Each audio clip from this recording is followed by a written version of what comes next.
तो hello guys, welcome back to my new video. तो guys support करना, please support me. And video title: Russia says US planning 37 trillion crypto reset. Oh my god. चलो video start करते हैं। So, at the recent Eastern Economic Forum in Russia, one of Vladimir Putin's closest advisors said something that got a lot of attention. Америка прямо сейчас пытается поменять правила на рынке золота и криптовалют.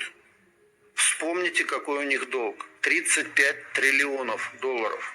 He said, the United States is preparing to use crypto and stablecoins to secretly.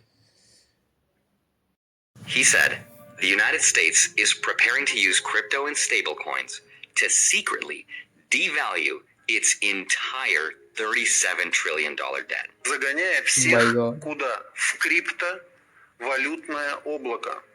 Со временем, когда часть госдолга США будет размещена в стейблкоинах, США обесценит этот долг. He says the United States is plotting to put that debt into a crypto cloud, which would reset the system, basically leaving the rest of the world just holding the bag. Now, this might sound like some crazy theory, but a version of this story has been said before by billionaire CEO of MicroStrategy, Michael Saylor. He actually advised President Trump to, quote, dump all the U.S. gold and buy Bitcoin. Sell all the U.S. gold, buy Bitcoin, then the trade is free because you could buy 5 million Bitcoin for the cost of the gold. You will demonetize the entire gold asset class, and our enemies hold gold in their banks, so their assets would go to zero. Our assets would go to $100 trillion, and we would control the world's reserve capital network as well as the world's reserve currency network. The $37 trillion question, though, is how realistic is this, and would this actually work? Because I think the answer is it's not just going to work. It's going to be inevitable, and I think it's going to happen. Not exactly in that way, but that's what I'm going to help explain in today's video. I want to show you what Putin's advisor exactly said and how the U.S. will devalue its $37 trillion worth of debt with stablecoins and Bitcoin. It's a really interesting story. So with that said, let's get into it. Hi, my name is Andre Jick. Hope you're doing well. Come for the finance and stay for the Bitcoin.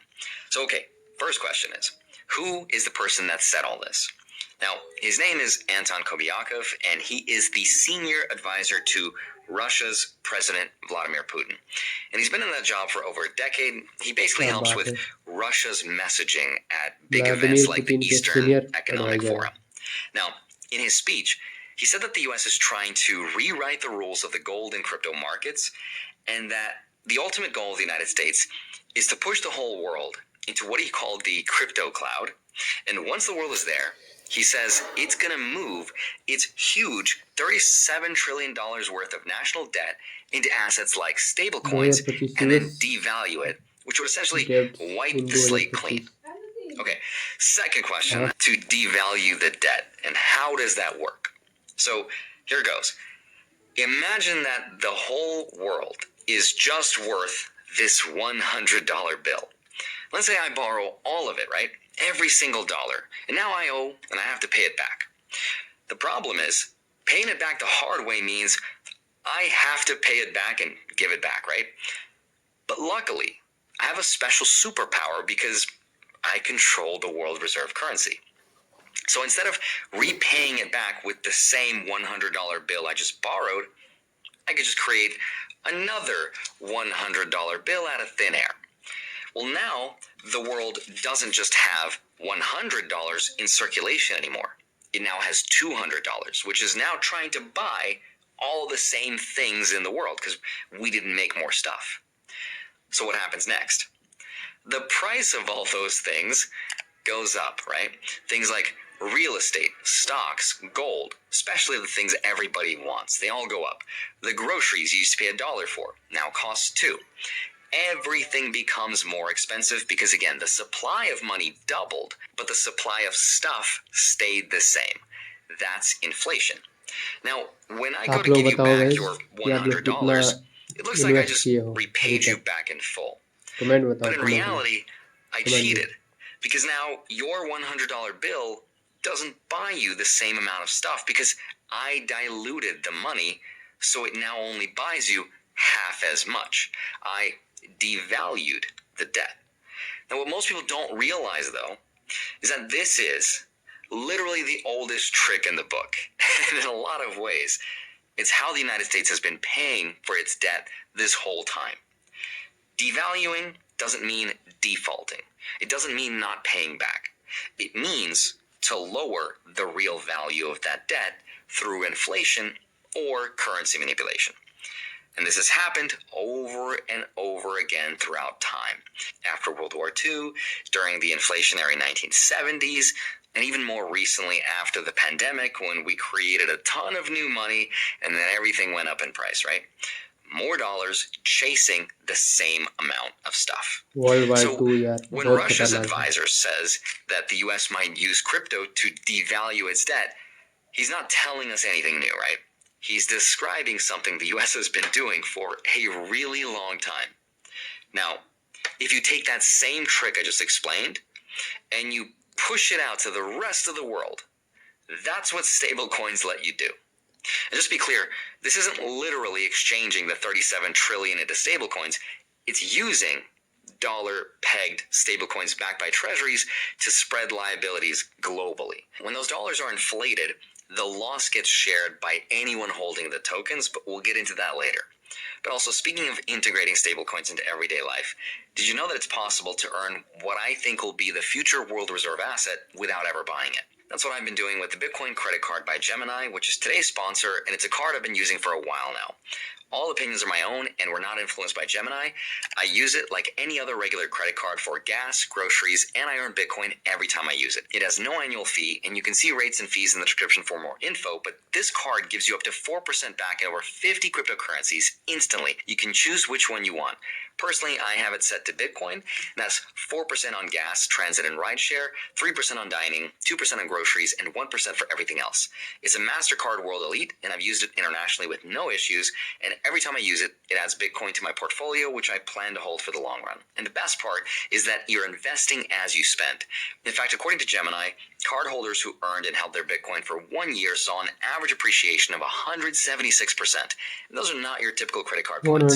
So if you're interested, click the link in the description or go to gemini.com/Andre and get $200 in Bitcoin when you spend $3,000 in your first 90 days. Bonus Thank you, Gemini, for $200 sponsoring this Bitcoin. segment, and now let's get back to it. But now, here's arguably the most important thing you'll ever understand about the economy. And this is credit to Jeff Booth for this one. Just remember this all the time. The natural state of the economy is deflationary. So what does that mean? Well, it means if the amount of money in the entire world stayed the same, like let's say there was only ever this $100 bill in the entire world, right? And it was always that amount. Over time, as technology gets more efficient, as we get better and better at making stuff, the price of everything would naturally go down.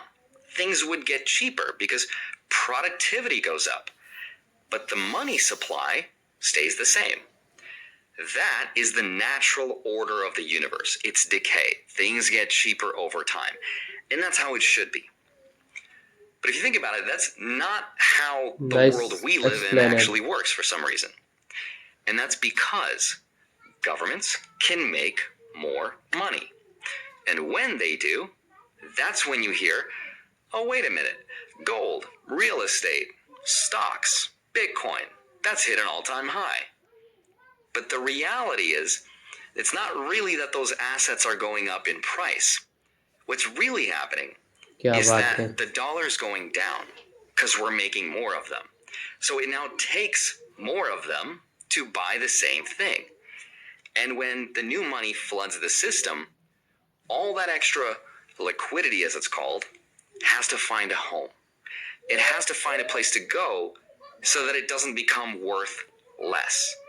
So it gets put into things like real estate, stocks, gold, Bitcoin, which is also why over the long run, those assets look like they go up forever. In reality, they're just holding their purchasing power, while the money that's underneath all of that gets weaker and weaker. So then the question is, what if you can expand this superpower, right? You could widen the same trick beyond the US borders. That's where stablecoins come in. Okay, but hold on. If the US can already devalue its debt with regular inflation, what does it matter if it can do the same with stablecoins, right? This is why Russia's advisor thinks the US will actually do this. The answer comes down to distribution and control. You see, when the US inflates the dollar, the economy starts to feel the pain right away. We all see the higher grocery bills, right? The more expensive house prices, the energy costs going up, potentially higher interest rates to cool it down. Those CPI and consumer price index reports go up, and then people get upset, right? But क्या बात stablecoins, है, they change बहुत that बढ़िया। equation. Because stablecoins park reserves in short-term US treasuries, so the demand for dollars in treasuries can actually go up as adoption grows, making the whole thing kind of self-reinforcing. Every time someone uses USDT or USDC throughout the rest of the world, they're basically holding a digital IOU backed by US treasuries. That means they are indirectly helping fund America's debt without actually buying US treasuries, right? So if the US devalues its debt through inflation, the burden doesn't just hit American citizens, it gets exported worldwide through the stablecoin system. So inflation आप then लोग comment में बताओ becomes सबसे ज़्यादा kind of a export shared कौन सा देश tax करता है? that stable coin holders everywhere are forced to pay, because their digital dollars also lose purchasing power at the same time.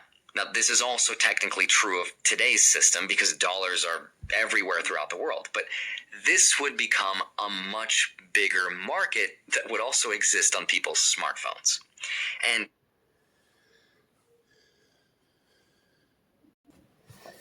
इसी के साथ वीडियो एंड करते हैं।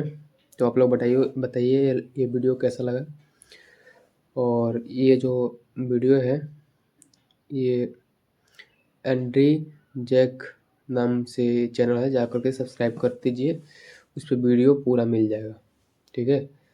और थोड़ा सपोर्ट कीजिए। Thank you, love you all, bye bye.